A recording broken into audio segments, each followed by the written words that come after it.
నిజానికి కొత్త తరం చదవాలి ఈ పుస్తకాలన్నీ. ఎందుకు అనంటే కొత్త తరం ఎదుర్కొనేటటువంటి జీవితానుభవాలు వేరు.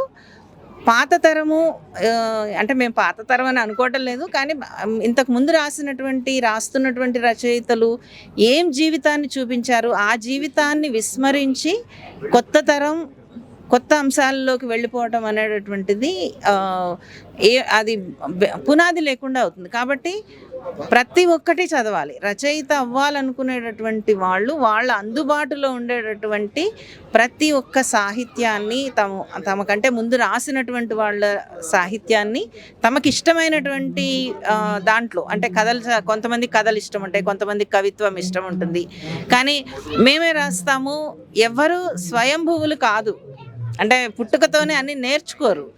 చదవాలి, దాన్ని ప్రశ్నించుకోవాలి. వాళ్ళు ఏం రాశారు, దాంట్లో ఉండే లోపాలేంటి, లేకపోతే అది చెప్తున్నటువంటి సందేశం ఏంటి, వీటన్నిటినీ కూడా కొత్త తరం చదవాల్సినటువంటి అవసరం అయితే చాలా బలంగా ఉంది.